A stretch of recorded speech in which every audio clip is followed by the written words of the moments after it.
Hello മക്കളെ, എല്ലാവർക്കും silent ലേണിംഗിലേക്ക് സ്വാഗതം.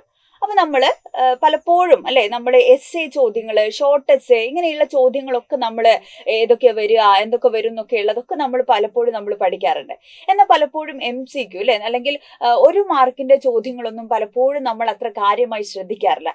8 മാർക്കോളം എന്താണ് നമ്മളുടെ ആദ്യത്തെ ഒരു ഭാഗത്തിൽ നിന്ന് നമുക്ക് എന്ത് ചെയ്യും, നമുക്ക് ചോദിക്കും അല്ലെ. അപ്പൊ നിസ്സാരമായിട്ട് നമ്മൾ തള്ളിക്കളയാൻ പാടില്ല അല്ലെ ഈ 1 മാർക്കിന്റെ ചോദ്യങ്ങളൊന്നും. കാരണം ഈ 1 മാർക്കൊക്കെ കൂടി ചേർത്താണ് നമുക്ക് എന്ത് ലഭിക്കുന്നത്, 40 എന്ന് പറയുന്ന ഫുൾ മാർക്ക് നമുക്ക് നേടാൻ പറ്റുന്നത്. അപ്പോൾ കുറച്ച് പാഠഭാഗങ്ങളിൽ നിന്നും വരാൻ സാധ്യതയുള്ള കുറെ അധികം അല്ലെ MCQ ചോദ്യങ്ങൾ അല്ലെ 1 മാർക്കിന്റെ ചോദ്യങ്ങളാണ് ഈ ഒരു വീഡിയോയിലൂടെ ടീച്ചർ ഷെയർ ചെയ്യുന്നത്. അപ്പൊ ഒന്ന് ശ്രദ്ധിച്ച് കേൾക്കണം. കേട്ടാൽ മാത്രം പോരാ, നിങ്ങളുടെ ഫ്രണ്ട്സിലേക്കൊക്കെ എന്ത് ചെയ്യണടാ ഈ ഒരു വീഡിയോ അല്ലെ നിങ്ങൾ ഷെയർ ചെയ്ത് കൊടുക്കുകയും വേണം കേട്ടോ. അപ്പൊ നമ്മുടെ പ്രിയദർശനം എന്ന് പറയുന്ന കവിതയിൽ നിന്നുള്ള ഏറ്റവും പ്രധാനപ്പെട്ട കുറച്ച് ചോദ്യങ്ങൾ നമുക്ക് നോക്കാം.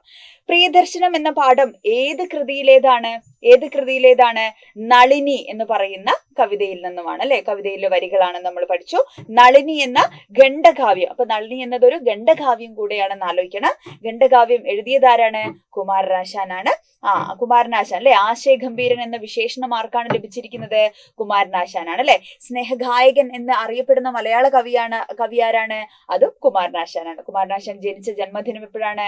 1873 ഏപ്രിൽ 12-നാണ്. ഇനി കുമാരനാശാന്റെ ജന്മദിനം അല്ലെ, അത് ഓർത്തു വെക്കണം. കുമാരനാശാന്റെ ചരമദിനവും അതുപോലെ എന്താണ് ഇമ്പോർട്ടന്റ് ആണ്. 1924 ജനുവരി 16-നാണ് എന്ത് ചെയ്യുന്നത്, അദ്ദേഹം മരിച്ചിരിക്കുന്നത് കേട്ടോ.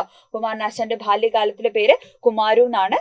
ബോട്ട് അപകടത്തിലായിരുന്നു ആശാൻ മരിക്കുന്നത്. തട്ടേക്കാട്ട് ബോട്ട് അപകടം. റെഡീമർ എന്ന് പറയുന്ന ഒരു ബോട്ടിലാണ് അദ്ദേഹം സഞ്ചരിച്ചിരുന്നത്. അപ്പൊ ഇതൊക്കെ ടീച്ചർ പറയുമ്പോഴും ഇതൊക്കെ നിങ്ങൾക്ക് എസ്ഐയിലും എഴുതാം, ഷോർട്ട് എസ്ഐയിലൊക്കെ നിങ്ങൾക്ക് ഇൻട്രഡക്ഷൻ ആയിട്ടും കാര്യങ്ങളായിട്ടും ഒക്കെ ഈ പറയുന്ന കാര്യങ്ങളും ഇൻഫർമേഷനും ഒക്കെ നമുക്ക് എഴുതാൻ പറ്റും കേട്ടോ. ഇത് MCQ മാത്രമായിട്ട് കാണണ്ട, അല്ലെങ്കിൽ 1 മാർക്കിന്റെ ചോദ്യമായിട്ട് മാത്രം കാണണ്ട. നമ്മൾ എങ്ങനെ കൂടെ കാണുക, നമുക്ക് ലഭിക്കുന്ന അറിവുകളായിട്ട് അല്ലെ. എങ്ങനെയുള്ള കാര്യങ്ങളും നമുക്ക് പരീക്ഷയിൽ എഴുതിയാൽ നമുക്ക് മാർക്ക് കിട്ടും അല്ലെ. അപ്പൊ ഇതൊക്കെ നിങ്ങൾ ഓർമ്മയിലേക്ക് സൂക്ഷിച്ചു വെക്കുക കേട്ടോ. ആശാൻ രചിച്ചിട്ടുള്ള കീർത്തനം ഏതാണ്? ശാങ്കര ശതകം എന്ന് പറയുന്നതാണ് അല്ലെ. ആശാന്റെ ആദ്യത്തെ ഖണ്ഡകാവ്യം വീണപൂവാണ്. നളിനി എന്ന് പറയുന്ന കൃതിക്ക് മറ്റൊരു പേര് കൂടെയുണ്ട്. അതായത് നമ്മളുടെ പാഠഭാഗം പ്രിയദർശനം എന്ന് പറയുന്ന കവിതയില് അല്ലെ സന്ദർഭം നമുക്കറിയാം. വളരെ അല്ലെ ഉദാത്തമായിട്ടുള്ളൊരു പ്രണയത്തെ, സ്നേഹത്തെയാണ് നമ്മൾ കാണുന്നത് അല്ലെ. നളിനിയുടെ സ്നേഹത്തെയാണ്. അതുകൊണ്ട് തന്നെ ഈ കവിതയ്ക്ക് ഒരു സ്നേഹം എന്ന് പറയുന്ന മറ്റൊരു പേര് കൂടെയുണ്ട്. നളിനി എന്ന ഖണ്ഡകാവ്യം പ്രസിദ്ധീകരിച്ചത് 1911-ലാണ്. നളിനി എന്ന ഖണ്ഡകാവ്യം കൃതി ഏത് വിഭാഗത്തിലാണ് പെടുന്നത്? ഖണ്ഡകാവ്യം അല്ലെ. ഇനി ഏതാണ്? ദിവാകരൻ എന്നതിന് യോജിക്കാത്തൊരു വാക്ക് എടുത്തെഴുതാൻ പറഞ്ഞാൽ ഏതാ എഴുതുക ഇതിനകത്ത്? ശശാങ്കൻ എന്നുള്ള വാക്കാണ് കേട്ടോ. ഓപ്ഷനൊക്കെ മക്കൾ ക്ലിയർ ആയിട്ട് വായിച്ചു നോക്കണേ. ഒരുപാട് അധികം ചോദ്യങ്ങൾ ഡിസ്കസ് ചെയ്യാൻ വേണ്ടിയിട്ടാണ് ടീച്ചർ ഇങ്ങനെ പറഞ്ഞു പോകുന്നത് കേട്ടോ. നളിനിയും ദിവാകരനും ആരായിരുന്നു? ബാല്യകാല സുഹൃത്തുക്കളായിരുന്നു അല്ലെ. പിന്നീട് അവർ വേർപിരുന്നതും ദിവാകരൻ സന്യാസത്തിലേക്ക് പോകുന്നതും ദിവാകരൻ അന്വേഷിച്ച് നളിനി പോകുന്നതും ഒക്കെയാണ് കാവ്യസന്ദർഭം എന്ന് നമ്മൾ ഓൾറെഡി പഠിച്ചതാണ് അല്ലെ. ഇനി ദിവാകരന്റെ ലക്ഷ്യം എന്തായിരുന്നു? ഭൗതിക ജീവിതമാണ്. അത് മാറിപ്പോരുത്. ലൗകിക ജീവിതമല്ല. ഏതാണ്? കാനന ജീവിതം, ഏകാന്ത ജീവിതം ഒന്നും അല്ല. എന്താണ്? ഭൗതിക ജീവിതമാണ് അല്ലെ. കഷ്ടകാലം അഖിലം കഴിഞ്ഞുഹ. ഇവിടെ കഷ്ടകാലം എന്നതുകൊണ്ട് അർത്ഥമാക്കുന്നത് എന്താണ്?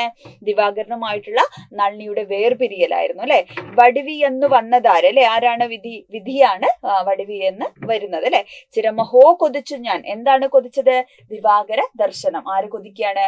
നളിനി കൊതിച്ചതാണ് അല്ലെ. ഈശ്വരൻ ആർത്തിക്ക് നൽകുന്നത് എന്താണ്? പ്രിയമാണ് അല്ലെ. ഒരുപാട് പ്രാർത്ഥിച്ചു കഴിഞ്ഞാൽ, നമ്മൾ പൗലോ കോയിലോ ഒക്കെ കോട്ട് ചെയ്ത് നമ്മൾ പഠിച്ചിരുന്നു അല്ലെ. ഒരുപാട് നമ്മൾ ആഗ്രഹിച്ചു കഴിഞ്ഞാൽ എന്ത് ചെയ്യുന്നു? ഈശ്വരൻ അത് നടത്തി തരുമെന്നാണ് പ്രതീക്ഷിക്കുന്നത് അല്ലെ. അടുത്തെന്താണ്? ഭാവശാലികൾ പിരിഞ്ഞുകൂടിയാൽ സുഖോദയം എപ്രകാരമാണ്? വികലമാണ് അല്ലെ. ദിവാകരൻ നോക്കിയപ്പോൾ നളിനിയുടെ മുഖം എങ്ങനെയായിരുന്നു എന്നാണ് പറയുന്നത്? പരിപാടനം അല്ലെ. പ്രഭാതത്തില് വിരിഞ്ഞിരിക്കുന്ന പനിനീർ പൂവിന്റെ മേലെ ഇറ്റിറ്റു വീഴുന്ന അല്ലെ മഞ്ഞുതുള്ളികൾ പോലെ ഫീൽ ചെയ്യുന്നുണ്ട് ആർക്ക്? ദിവാകരന് നളിനിയുടെ മുഖം കാണുമ്പോൾ അല്ലെ. കാരണം കരഞ്ഞു തുടുത്ത നളിനിയുടെ മുഖത്തെയാണ് ഇവിടെ എന്ത് ചെയ്യുന്നത്? വിശദമാക്കുന്നത് അല്ലെ. അടുത്തത് എന്താണ്? അടുത്തത് ഏതാണ്? നളിനി ദിവാകരനെ കണ്ടത് എപ്പോഴാണ്? ഉഷസ്സിലാണ് കാണുന്നത് അല്ലെ. മുഖത്തിന്റെ പര്യായ പദമല്ലാത്തത് ഏതാണ് ഇവിടെ? വാദനം എന്നുള്ള പദമാണ്. ഇനി നമുക്ക് അടുത്ത ഒരു പാഠഭാഗത്തിലുള്ള പ്രധാനപ്പെട്ട ചോദ്യങ്ങൾ നോക്കാം. നമുക്ക് കടൽ തീരത്ത് എന്ന് പറയുന്ന നമ്മളുടെ കഥാഭാഗത്തിലുള്ള ചോദ്യങ്ങളാണ്. ഖസാക്കിന്റെ ഇതിഹാസകാരനാണ് ഒ വി വിജയനാണ്. ഒ വി വിജയന്റെ വളരെ പ്രസക്തമായിട്ടുള്ള ചെറുകഥയാണ് കടൽ തീരത്ത് എന്ന് പറയുന്ന കഥാഭാഗം. ഒ വി വിജയന്റെ ജന്മവർഷം എന്ന് പറയുന്നത് 1931 പാലക്കാട് അല്ലെ, ജന്മസ്ഥലം എന്ന് പറയുന്നത് പാലക്കാടാണ്. ഒ വി വിജയന് കിട്ടിയ പരമോന്നത ഭൂമതി എന്ന് പറയുന്നത് പത്മഭൂഷണാണ്. ഒരുപാട് പ്രധാനപ്പെട്ട കൃതികൾ അദ്ദേഹം എഴുതിയിട്ടുണ്ട് അല്ലെ. ഇവിടെ നമ്മളുടെ കഥാഭാഗത്ത് വെള്ളായപ്പൻ എന്ന് പറയുന്ന കഥാപാത്രമുണ്ട്. അദ്ദേഹം എവിടേക്കാണ് യാത്ര പുറപ്പെടുന്നത്? എവിടേക്കാണ്? കണ്ണൂർക്കാണ്. എവിടെ നിന്നാണ് പുറപ്പെടുന്നത്? പാഴുതറ എന്ന് പറയുന്ന ഗ്രാമത്തിൽ നിന്നുമാണ് അല്ലെ. വെള്ളായപ്പൻ യാത്ര പുറപ്പെട്ടത് എന്തിനു വേണ്ടിയാണ്? മകനെ കാണാൻ വേണ്ടിയാണ്. വെള്ളായപ്പന്റെ ഭാര്യ അല്ലെ കയ്യിൽ കൊടുത്തയച്ചത് എന്തായിരുന്നു? പൊതിച്ചോറാണ് അല്ലെ. ഇനി എന്താണ്? വെള്ളായപ്പൻ യാത്ര പുറപ്പെട്ടപ്പോ വീട്ടിൽ നിന്ന് കൂട്ട നിലവിളി ഉയർന്നത് എന്തുകൊണ്ടായിരിക്കാം? വെള്ളായപ്പന്റെ മകനെ തൂക്കിലേറ്റുന്നത് ഓർത്തായിരിക്കാം അല്ലെ. വിഷാദവും സഹാനുഭൂതിയും നിറഞ്ഞത് എവിടെയാണ്? കുടിലുകളിൽ. എല്ലാ കുടിലുകളിലും ആ ഒരു വിഷാദവും സഹാനുഭൂതിയും നിറഞ്ഞിരിക്കുന്നത് നമ്മൾ കഥയിൽ വായിച്ചാണ് അല്ലെ. വെള്ളായപ്പന്റെ കൂടെ പാഴുതറയിൽ നിന്ന് ആരും പോകാഞ്ഞത് എന്തുകൊണ്ടാണ്? ഇഷ്ടമില്ലാത്തത് കൊണ്ടാണോ? അല്ല, പണമില്ലാതിരുന്നതിനാലാണ്. കണ്ണൂരിലേക്കുള്ള തീവണ്ടി യാത്ര പാഴുതറ എന്ന ഗ്രാമത്തിന് വേണ്ടിയായിരുന്നു അല്ലെ. ആരാണിത് പറയുന്നത്? ഈ കഥാപാത്രങ്ങളിൽ ആരെങ്കിലും ആണോ? അല്ല, കഥാകൃത്താണ് അത് സൂചിപ്പിക്കുന്നത് അല്ലെ. വെള്ളായപ്പൻ കുടിയിരുപ്പുകൾ വിട്ട് പാടം മുറിച്ചു കടന്നത് എങ്ങോട്ടാണ്? പറമ്പിലേക്കായിരുന്നു അല്ലെ. ആരുടെയൊക്കെയോ ദുഃഖ സഞ്ചാരങ്ങളുടെ തഴമ്പായി കണ്ടത് എന്താണ്? ചവിട്ടടി പാതയാണ്. ദൈവങ്ങളെ, തമ്പുരാക്കന്മാരെ ആരാണ് ഇങ്ങനെ വിളിച്ചിട്ടുള്ളത്? വെള്ളായപ്പനാണ് അല്ലെ. കർഷകൻ എന്നതിന്റെ എതിർലിംഗം ഏതാണ്? കർഷക എന്ന പദമാണ്. കരിമ്പനകൾ നിന്നത് എവിടെയാണ്? ചവിട്ടടി പാതയ്ക്കരികിലാണ്. വെള്ളായപ്പൻ അന്ന് ആദ്യമായി അപരിചിതമായി തോന്നിയത് എന്താണ്? കരിമ്പന പട്ടകളില് കാച്ചിരമ്പുന്നത് അല്ലെ. അദ്ദേഹത്തിന് എന്തായി തോന്നുകയാണ്? അപരിചിതമായിട്ട് തോന്നുകയാണ്. തീവണ്ടി ആപ്പീസിലെത്താൻ വെള്ളായപ്പന് എത്ര കല്ല് ദൂരം നടക്കേണ്ടിയിരുന്നു? 4 കല്ല് ദൂരമാണ് അല്ലെ. വെള്ളായപ്പൻ വഴിയിൽ ആദ്യമായി കണ്ടുമുട്ടിയത് ആരെയാണ്? കുട്ടിയച്ചൻ മാപ്പിളയാണ്. കോടച്ചി പൊതിച്ചോറ് കെട്ടുന്നത് ആർക്കു വേണ്ടിയാണ്? വെള്ളായപ്പന് വേണ്ടിയാണ് അല്ലെ. വെള്ളായച്ചോ അവൾ പറഞ്ഞു അത്രമാത്രം അല്ലെ. നീലിയെ വെള്ളായപ്പൻ പറഞ്ഞു അത്രമാത്രം. ഈ സംഭാഷണങ്ങളിൽ തെളിയുന്നത് എന്താണ്? സാന്ത്വനത്തിന്റെ നിറവാണ് അല്ലെ. ഒരുപാട് എന്താണ് വാക്കുകളോ സംഭാഷണങ്ങളോ ഒന്നുമില്ലാതെ മൗനത്തിൽ കൂടെ സഞ്ചരിക്കുന്ന ഒരു കഥ കൂടെയാണ് ഇത് കടൽ തീരത്ത് എന്ന് പറയുന്ന കഥാഭാഗം. ഇനി എന്താണ്? അത് തന്നെയാണ് ഇവിടെ പറയുന്ന അടുത്ത ചോദ്യം. വെള്ളായപ്പനും നീലിയും തമ്മിലുള്ള സംഭാഷണം 2 വാക്കുകൾ മാത്രം. ഇതിൽ നിന്നും കഥാകാരന്റെ എന്ത് പ്രത്യേകതയാണ് നമുക്ക് വ്യക്തമാകുന്നത്? എന്താണ് വ്യക്തമാകുന്നത്? കുറച്ചു വാക്കുകളിലൂടെ ഹൃദയ വികാരം പ്രകടിപ്പിക്കുകയാണ് ചെയ്യുന്നത് അല്ലെ. അപ്പോ ആ വാക്കുകളിൽ ദീർഘങ്ങളും സമ്പന്നങ്ങളുമായ സംഭാഷണ പരമ്പരകൾ അടങ്ങിയിരുന്നു. ആരുടെ വാക്കുകളാണ്? കുട്ടിയച്ചൻ മാപ്പിളയുടെ വാക്കുകളിലാണ് അല്ലെ. ഇനി വെള്ളായപ്പൻ മരക്കാർക്ക് കൊടുക്കാനുണ്ടായിരുന്ന കടം എത്രയായിരുന്നു? 15 റുപ്പികയും 4 അണയുമാണ്. വിടാത്ത കടങ്ങൾ പടച്ചവന്റെ സൂക്ഷിപ്പുകളാണ്. അത് അങ്ങനെ തന്നെ ഇരിക്കട്ടെ. ഈ വരികളുടെ ആശയം എന്താണ്? തിരിച്ച് തന്നില്ലെങ്കിലും എന്താണ്? ദൈവകോപം ഉണ്ടാവില്ല അല്ലെ. അത് പടച്ചവന്റെ സൂക്ഷിപ്പുകളാണെന്നാണ് പറയുന്നത്. ഇനി ഏതാണ്? നിന്റെയും എന്റെയും ദൈവങ്ങൾ തുണയ്ക്കട്ടെ. ഈ വാക്കുകളിൽ വ്യക്തമാകുന്നത് എന്താണ്? മത സൗഹാർദ്ദമാണ് അല്ലെ. നിന്റെയും എന്റെയും ദൈവങ്ങൾ നമ്മളെ തുണയ്ക്കട്ടെ എന്നാണ് പറയുന്നത് അല്ലെ. അസ്തമയത്തിലൂടെ പാടത്തേക്ക് ഇറങ്ങി നടന്നത് ആരാണ്? വെള്ളായിയുടെ അപ്പനാണ് അല്ലെ. അപ്പൊ ആ ഒരു സന്ദർഭമൊക്കെ എന്താണ് കഥയില് വെള്ളായപ്പൻ ഓർക്കുന്നത് നമ്മൾ വായിച്ചു. ഇനി അടുത്ത ചോദ്യം. ചീട്ടെടുത്ത് അച്ചുകുത്തി ജനലിലൂടെ പുറത്തേക്ക് ഇടുന്നത് ആരാണ്? ഗുമസ്തനാണ്. തീവണ്ടി യാത്രയിലെ ശരിയായ വിഗ്രഹാർത്ഥം എടുത്തെഴുതുക. തീവണ്ടിയിലെ യാത്ര, തീവണ്ടിയുടെ യാത്ര, തീവണ്ടിയാലുള്ള യാത്ര, തീവണ്ടിയും യാത്രയും. ഏതാണ്? തീവണ്ടിയിലെ യാത്രയാണ്. വെള്ളായപ്പൻ പ്ലാറ്റ്ഫോമിലെത്തി വണ്ടിക്കായി കാത്തിരിക്കുന്ന എവിടെയാണ്? ബെഞ്ചിലാണ് കാത്തിരിക്കുന്നത് അല്ലെ. ഇനി ഏതാണ്? ശ്രദ്ധാഞ്ജലി എന്ന പദത്തിന്റെ ശരിയായ വിഗ്രഹാർത്ഥം ഏതാണ്? ശ്രദ്ധയോടെയുള്ള അഞ്ജലിയാണ്. 2 വാക്കുകൾക്കിടയിൽ ദുഃഖത്തിന്റെ മൗനത്തിൽ അറിവുകൾ കൈമാറിയതാരാണ്? കണ്ടുണ്ണിയും വെള്ളായപ്പനുമാണ് അല്ലെ. നീങ്ങുന്ന തീവണ്ടി മുറിയിൽ നിന്ന് പുറത്തേക്ക് നോക്കും പോലെ ഇരുമ്പഴിയിലൂടെ പുറത്തേക്ക് നോക്കി നിൽക്കുന്നത് ആരാണ്? കണ്ടുണ്ണിയാണ് അല്ലെ. അടുത്തത്. പുലർച്ചയ്ക്ക് മുമ്പ് കൊമ്പുവിളികൾ മുഴങ്ങുന്നത് എന്തിനു വേണ്ടിയായിരുന്നു? വധശിക്ഷയുടെ ചടങ്ങിന് വേണ്ടിയാണ് അല്ലെ. കർഷകന്റെ ജന്മസിദ്ധിയിലൂടെ വെള്ളായപ്പൻ അറിഞ്ഞത് എന്താണ്? സമയമാണ് അല്ലെ. അദ്ദേഹം ഒരു മികച്ച കർഷകനാണെന്ന് നമുക്ക് ഈ പ്രകൃതിയിലെ ഓരോ മാറ്റങ്ങളും തിരിച്ചറിയുന്ന, അല്ലെങ്കിൽ പ്രകൃതിയുടെ എന്താണ് ആ മാറ്റത്തിലൂടെ സമയം പോലും തിരിച്ചറിയുന്ന ഒരാളായിരുന്നു ആര്? വെള്ളായപ്പൻ അല്ലെ. എണ്ണമച്ച ഈ പദം പിരിക്കുന്നത് എങ്ങനെയാണ്? എണ്ണം അച്ച. അപ്പൊ ടീച്ചർ പറഞ്ഞു തന്നിരുന്നു ഓൾറെഡി. പിരിച്ചെഴുതുന്ന സമയത്ത് 2 പദങ്ങൾക്കും എന്താണ് അർത്ഥം ഉണ്ടായിരിക്കണം അല്ലെ. അപ്പൊ എണ്ണം അച്ച എന്നുള്ളതാണ് എണ്ണമച്ച എന്ന പദം പിരിച്ചെഴുതുമ്പോൾ വരുന്നത് അല്ലെ. അപ്പൊ മകന്റെ ദേഹത്തെ വെള്ളായപ്പൻ പാറാവുകാരിൽ നിന്ന് ഏറ്റുവാങ്ങിയിരുന്നത് എങ്ങനെയാണ്? പേറ്റിച്ചിയെ പോലെയാണ് ഏറ്റുവാങ്ങുന്നത് അല്ലെ. വെയിലിന്റെ മുകൾ തട്ടിൽ നിന്ന് ഇറങ്ങി വന്ന പക്ഷികൾ ഏതാണ്?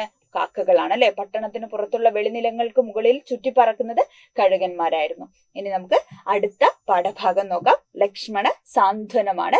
ലക്ഷ്മണ സാന്ത്വനം അല്ലെ, ആദ്യ കാവ്യം എന്ന് വിശേഷിപ്പിക്കുന്ന കൃതി ഏതാണ്? രാമായണമാണ്. നമുക്ക് പ്രധാനമായിട്ടും 4 ഇതിഹാസങ്ങളാണുള്ളത് അല്ലെ. അപ്പോൾ ഈ ഇതിഹാസങ്ങളിൽ 2 എണ്ണവും എവിടെ നിന്നുള്ളതാണ്? നമ്മുടെ ഇന്ത്യയിലുള്ളതാണ്. രാമായണവും മഹാഭാരതവും അല്ലെ. അപ്പൊ രാമായണം എഴുതിയത് വാത്മീകി മഹർഷിയാണ്. കിളിപ്പാട്ട് പ്രസ്ഥാനത്തിന്റെ ഉപജ്ഞാതാവ് ആരാണ്? എഴുത്തച്ഛനാണ്. എഴുത്തച്ഛന്റെ കാലഘട്ടം 16-ാം നൂറ്റാണ്ടാണ്. അധ്യാത്മ രാമായണം കിളിപ്പാട്ട് എഴുതിയിരിക്കുന്നത് ആരാണ്? എഴുത്തച്ഛനാണ്. പ്രാചീന കവിത്രയങ്ങൾ അല്ലാത്തതിൽ ആരാണ്? പൂന്താനമാണ് അല്ലെ. ആധുനിക കവിത്രയ ആരാണ്? ആശാൻ ഉള്ളൂർ വള്ളത്തോളാണെങ്കിൽ പ്രാചീന കവിത്രയ ആരാണ്? കുഞ്ചൻ നമ്പ്യാര്, എഴുത്തച്ഛൻ, ചെറുശ്ശേരി എന്നിവരാണ് അല്ലെ. രാമായണം എന്ന വാക്കിന്റെ അർത്ഥം രാമന്റെ മാർഗം എന്നാണ് കേട്ടോ.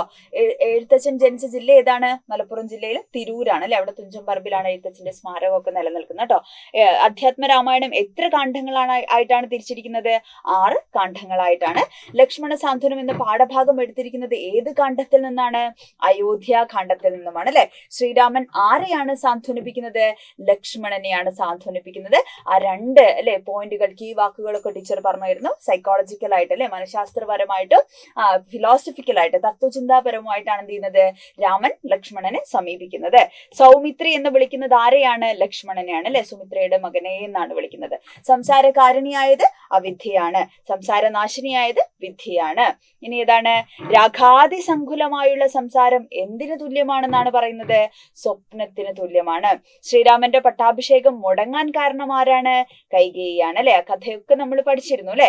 ദേഹം നിമിത്തം ജന്തുക്കൾ നിരൂപിക്കാത്തത് എന്താണ്? മോക്ഷാർത്ഥിയാണ് അല്ലെ. പഞ്ചഭൂതക നിർമ്മിതം. എന്താണ് പഞ്ചഭൂതങ്ങളാൽ നിർമ്മിതമായത്? ദേഹമാണ് അല്ലെ. ലോഹം ദഹിപ്പിപ്പതിന് ലക്ഷ്മണൻ മാനസതാരിൽ നിരൂപിച്ചത് എന്തുകൊണ്ടാണ്? ജ്ഞാനമില്ലായ്മ കൊണ്ട് അല്ലെ, അറിവില്ലാത്തത് കൊണ്ടാണ്. നദ്യാം ഒഴുകുന്ന കാഷ്ടങ്ങൾ പോലെ എന്ന് സാദൃശ്യപ്പെടുത്തിയത് എന്തിനോടാണ്? ആലയ സംഘം ാണ് അല്ലെ. വീട്ടിലുള്ള നമ്മളുടെ കൂടിച്ചേരലിനെയാണ് പറയുന്നത്. നിന്നുടെ തത്വം അറിഞ്ഞിരിക്കുന്നു എന്ന് ആര് പറയുന്നതാണ്? ശ്രീരാമൻ ലക്ഷ്മണനോട് പറയുന്നതാണ് അല്ലെ. എന്താണ് തത്വം എന്നൊക്കെ ഉള്ളത് ടീച്ചർ പറഞ്ഞു തന്നിരുന്നു.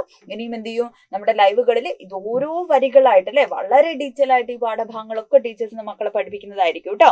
അപ്പൊ എന്താണ്? കാലമാകുന്ന പാമ്പിന്റെ വായിൽ അകപ്പെട്ടിരിക്കുന്നത് ആരാണ്? കാലാഹി എന്നുള്ള പദം അല്ലെ ആരാണ്? ലോകമാണ് അല്ലെ.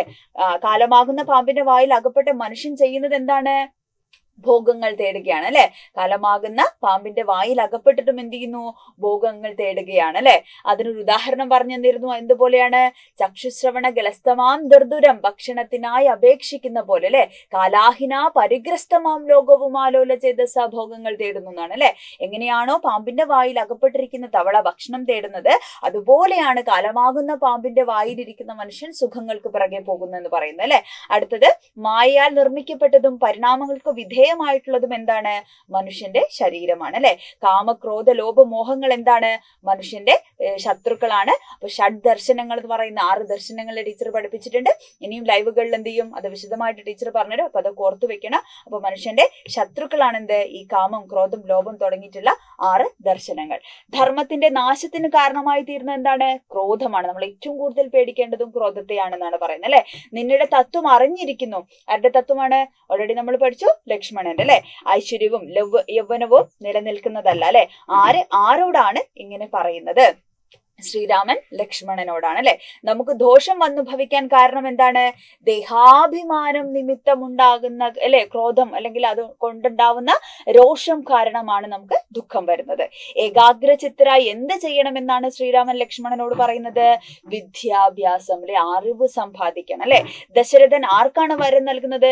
കൈകേയിക്കാണ് അല്ലെ. രസകരമായിട്ടുള്ളൊരു കഥയാണ്, ശമ്പരാസുരന്റെ ഒക്കെ കഥയാണ് അല്ലെ കൈകേയിയുടെ കഥ എന്ന് പറയുന്നത്. അപ്പൊ അത് ടീച്ചർ പറഞ്ഞു തരും കേട്ടോ എന്തൊക്കെയാണെന്നുള്ളത്. ശ്രീരാമന്റെ മാതാവിന്റെ പേരെന്താണ്? കൗസല്യ അല്ലെ. ലക്ഷ്മണന്റെ മാതാവിന്റെ പേര് സൗമിത്ര അല്ലെങ്കിൽ സുമിത്ര അല്ലെ. സൗമിത്ര എന്നുള്ള വാക്ക് തന്നെ നമ്മൾ കണ്ടു. ഇനി യുദ്ധത്തിന്റെ പരിണാമം എന്ന് പറയുന്ന പാഠഭാഗത്തിലെയാണ്. യുദ്ധത്തിന്റെ പരിണാമം വളരെ പ്രധാനപ്പെട്ട ഒരു പാഠഭാഗം കൂടിയാണ്. കുരുക്ഷേത്ര യുദ്ധം എത്ര ദിവസം നീണ്ടു നിന്ന യുദ്ധമാണ്? 18 ദിവസമാണ് അല്ലെ. ഈ യുദ്ധത്തിൽ ജയിക്കുന്നത് ആരായിരുന്നു? പാണ്ഡവരാണ് അല്ലെ. അപ്പോ പാണ്ഡവരും കൗരവരും തമ്മിൽ യുദ്ധത്തിന് മുമ്പുണ്ടാക്കിയ കരാറിൽ ഉൾപ്പെടാത്തത് ഏതാണ്? ഗജാശ്വര രഥങ്ങളിൽ ഇരിക്കുന്നവരെ യുദ്ധം ചെയ്യാവൂ, അങ്ങനെയാണോ? അല്ല അല്ലെ. അപ്പൊ ഇത് ഉൾപ്പെടാത്തതാണ് അല്ലെ. അപ്പൊ അടുത്തെന്താണ്? പാണ്ഡവപക്ഷം എതിർപക്ഷത്തുള്ള മിക്ക മഹാരഥന്മാരെയും വീഴ്ത്തിയത് ഏത് രീതിയിൽ കൂടെയായിരുന്നു? യുദ്ധധർമ്മത്തിന് എതിരായിട്ടാണ്. എങ്ങനെ, ആര്, എപ്പോ അല്ലെ, ഇതൊക്കെ വളരെ ഡീറ്റെയിൽ ആയിട്ട് എന്ത് ചെയ്യണം, പഠിക്കേണ്ടതാണ്. അതൊക്കെ പരീക്ഷയിൽ നമുക്ക് ചോദിക്കും അല്ലെ. essay ചോദ്യങ്ങളൊക്കെ നമുക്ക് ഈ പാഠഭാഗത്ത് നിന്നുണ്ടാവും. ഇതൊക്കെ എന്ത് ചെയ്യും അല്ലെ, ഈ ചെറിയ വീഡിയോയിൽ ടീച്ചർക്ക് പറഞ്ഞ അല്ലെ മനസ്സിലാക്കി തരാൻ ബുദ്ധിമുട്ടാണ്. അപ്പോൾ ഇതൊക്കെ വളരെ ഡീറ്റെയിൽ ആയിട്ടുള്ള ലൈവുകളുമായിട്ട് അല്ലെ ടീച്ചർ വരുന്നുണ്ട്. അപ്പൊ നിങ്ങൾ ലൈവ് ഒന്നും മിസ്സാവരുത് അല്ലെ. നമുക്ക് മലയാളത്തിന്റെ 40 മാർക്കും നമുക്ക് നേടിയെടുക്കേണ്ടതുണ്ട്. അപ്പൊ നിങ്ങളെ മാക്സിമം ഫ്രണ്ട്സിലേക്കൊക്കെ അല്ലെ വീഡിയോസും ലൈവുകളൊക്കെ ഷെയർ ചെയ്ത് നമ്മൾ ഏറ്റവും നന്നായിട്ട് അല്ലെ, ഏറ്റവും കോൺഫിഡൻസോട് പരീക്ഷ എഴുതാൻ വേണ്ടിയിട്ട് നമ്മൾ തയ്യാറെടുക്കണം അല്ലെ. അപ്പൊ എല്ലാവരും അല്ലെ നന്നായിട്ട് പഠിക്കുക, ഉഷാറായിട്ട് പഠിക്കുക. എല്ലാവർക്കും all the best.